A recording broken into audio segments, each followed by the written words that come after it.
మీ కామెంట్లు నా సమాధాన కార్యక్రమానికి అనాత్మీయ స్వాగతం. ముందుగా నెక్స్ట్ మంత్ 2000 పక్క రెడ్డిశేఖర్ రెడ్డి గారు. సయ్యద్ భాయ్ నమ్మది బెంగళూరు రూరల్ దొడ్డబల్లాపుర తాలూకా నమ్మది సీడ్స్ టమోటా ఇదే ఫుల్ హ్యాపీ. ప్రస్తుతం సీడ్ టమాటాలు కటింగ్ పడుతున్నాయంట, చాలా హ్యాపీగా ఉన్నారన్నట్లు ఇంగ్లీష్ కామెంట్ పెట్టారైనా. అందరూ టమాటా అన్నదాతలందరూ రైతులందరూ ఈసారి ఫుల్ హ్యాపీ. ఇక ముత్తు కృష్ణ గారు, సయ్యద్ బాషా గారు, ముదిగుబ్బ దగ్గర జరిగే బజార్ అమ్మకాలు ఇటు రైతుకు అటు టమోటా కొనే బయ్యర్లకు ఆదాయంగానే ఉంటుంది. కమిషన్లు ఖర్చులు ఉండవు. బొలవలో టమోటాలు చూసి బయర్లు కొనడం, రైతులు అమ్మడం. కమిషన్లు లేకుండా ఇది రైతులకు అటు టమోటా కొనే బయర్లకు ఆదాయంగానే ఉంటుంది. కమిషన్లు ఖర్చులు ఉండవు. బొలవలో టమోటాలు చూసి బయర్లు కొనడం, రైతులు అమ్మడం. కమిషన్ లేకుండా ఇది ఎంతో రైతుకు ఉపయోగకరం. మొత్తం మీద అయితే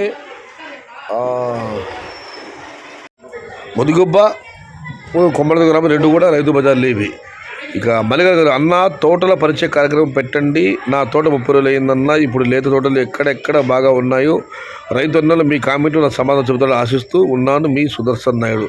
అన్న తోటల పరిచయ కార్యక్రమం పెట్టాలంటే వీడియోలు పెట్టాలి, అది మీ నుంచే ఆరంభించండి. మల్లికార్జున గారు, ఇప్పుడు 30 రోజులు తోట అయిందంటున్నారు, వీడియో పెట్టండి. అన్నదానం ఉపయుక్తంగా ఉంటుంది. ఎవరు కూడా ఈ మధ్య తోటల వీడియో పెద్ద వెళ్ళడం లేదు. ఒక హలో అన్నది ఛానల్ మాత్రం తోటల వీడియోలు పెడుతున్నాయి. గతంలో నేను కూడా చాలా వీడియోలు చేశాను, కానీ ప్రతి పంపడం లేదు. అది ఎందుకు నాకు తెలియదు. ఒకవేళ అది మళ్ళీ ఆరంభించాలంటే మల్లికార్జున గారు, అది మీతో అనుమతి. ఏదేమైనా తోట పెట్టి 30 రోజులు అయిందన్నారు. మీకు అంత మంచిగా భగవంతుని మనస్ఫూర్తిగా ప్రార్థిస్తున్నాను. ఇక మనం మరొకటి పరిశీలిస్తే,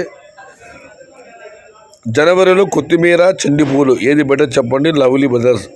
జనవరి మాసంలో కొత్తిమీర, చెండిపూలు ఏది వచ్చేలాగా మన పంట వేస్తే బాగుంది చెప్పమని చెప్పి అన్నదా అడుగుతున్నారు. అన్న నెక్స్ట్ మంత్ రేట్ ఎక్స్పెక్ట్ చేయొచ్చా బ్రో? రమేష్ గారు, అన్న ప్రస్తుతం ఉన్న ఈ పరిస్థితి చూస్తుంటే ఒక్కసారి టమాటా సునామీ లాగా భారీగా దిగుమతులు వచ్చే అవకాశం కనిపించడం లేదు.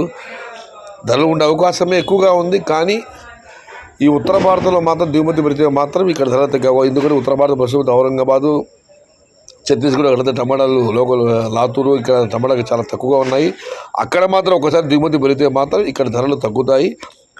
మన వైపు అయితే మాత్రం ఒక్కసారిగా టమోటాలు సునామీలాగా వచ్చే అవకాశాలు అయితే లేవు. బట్ ఎక్కడ ఎన్ని తోటలు ఉన్నాయో ఎవరు చెప్పలేము. అది అన్నదాత మీరే చెప్పాలి. అన్నా సాలరీ సీడ్ ఎలా అన్నా సలారీ సీడ్ ఎలా ఉంది? దయచేసి సలారీ సీడ్ గురించి మాత్రం అడగద్దండి, వెరీ ఫ్రాడ్. నేను కళ్యాణదుర్గం నుంచి అన్నద కామెంట్ పెట్టారు. తోటలు ఒక్క రాత్రి మొత్తం మారిపోతున్నాయి, కొత్త కొత్త రోగాలన్నీ వస్తున్నాయి, ఏం చేయాలో అర్థం కావడం లేదు, తోటలు ఎలా కాపాడుకో తెలియడం లేదని చెప్పి అందుకు ఒక అన్నదాత కామెంట్ పెట్టారు. Pegasus spray చెయ్యన్నా.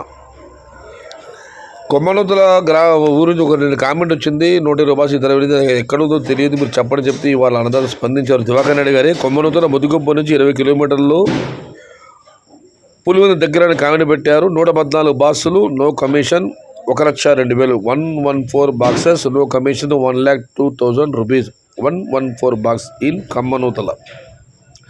I'm first thank you అన్న. ఇక మనం మరొకటి పరిశీలిస్తే, టమోటా పండు పైసాకు 2 రాఘవేంద్ర గారు. ప్రస్తుతాలు బాగానే ఉన్నాయి. మరి టమోటా పండు పైసాకు 2 అని ఎందుకు కామెంట్ మరి తెలియడం లేదు. రాఘవేంద్ర గారు కాస్త విశ్లేషించండి. అక్టోబర్లో రేట్స్ ఎలా ఉంటాయి అన్న? ఇది సెప్టెంబర్ రానుంది, అక్టోబర్ మాసం. టమోటాలు రోజు రోజు ధరలు మారిపోతున్నాయి. ఎప్పుడు ఊరికి తెలియడం లేదు. సెప్టెంబర్ 101, అక్టోబర్ అంటారా? ఆ లోపు ఏమన్నా ఉత్తర భారతంలో దిగుమతులు పుంజుకుంటే ఇక్కడ ధరలు తగ్గే అవకాశం ఉంది. బట్ ఏది కూడా మన చేతుల్లో లేదు. ఇప్పుడు ఏదో మనం చెప్పలేము. బట్ ధరలు బాగానే ఉండవచ్చు నేను అనుకుంటున్నాను. ఆ పైన కాలమే నిర్ణయించాలి. ఇక ఆనంద్ దగ్గరికి చాలా రకం మంది కామెంట్లు పెట్టారు. ములచూరు రేట్లు పెట్టమని చెప్పమని చెప్పి నేను కూడా తనతో మాట్లాడాను. మొత్తం ఇచ్చపడన్నా యూట్యూబ్లో ప్రస్తుత ఆదాయం ఏమాత్రం లేదు. ఇవాళ ఉదయం నుంచి నేను వీడియోలు తగ్గించిన వీడియోలు కూడా నాకు వస్తున్నదంతా 110 రూపాయలు. దానికి కేటాయిస్తున్న సమయం దరిదాపు 2 గంటలు. అయినా నాకు బాధ లేదు. ఎందుకంటే మీ ఆధారమానాలు అన్నదాత నాకు కావాలి. నేను ఒకరు నేను మనపై స్టాక్ వీడియో పెట్టలేదు. ఒక అన్నదాత ఇక్కడ అంగళ్ళు అడిగారు నన్ను, అన్న ఎందుకు స్టాక్ వీడియో మీరు పెట్టలేదని చెప్పి. ఆదాయం ఉన్నా లేకపోయినా మీకోసం నేను వీడియోలు పెడుతున్నాను. ఆనంద్ అగ్రికల్చర్ అయితే ఆయనకు కష్టం ఎక్కువ, ఆయన విరక్తి పుట్టింది, ఆదాయం లేదని చెప్పి అందుకే సింపుల్గా ధరలు చెప్పేస్తున్నాడు. ఆయన ప్రమోషన్ చేసుకుంటున్నాడు. మొత్తం మీద అయితే యూట్యూబర్స్ కొద్దిమంది విషయం నాకు వద్దు. నాకు తెలిసినంత నాకు కానివ్వండి ఆయన దగ్గర కానివ్వండి పెద్దగా ఆదాయం లేదు. ఆయన చెప్పి చూశాను, మరొకచూరు వరకు వీడియోలు అప్డేట్ చేయమని చెప్పి చూద్దాం మరి ఆయన ఏం చేస్తారు. ఇది ఈరోజు మీ కామెంట్ నా సమాధాన కార్యక్రమం. కామెంట్ చేతి లైక్ చేయండి, షేర్ చేయండి. ప్లీజ్ సబ్స్క్రైబ్ మై ఛానల్ భవదీయుడు సంఖ్యశత. జై ఎన్టీఆర్, జై తెలుగు తల్లి. తెలుగే ప్రాణం, ప్రాణమే తెలుగు. సర్వే జన సుఖినో భవంతు. ధర్మో రక్షిత రక్షిత. అన్నదాత సుఖీ భవ.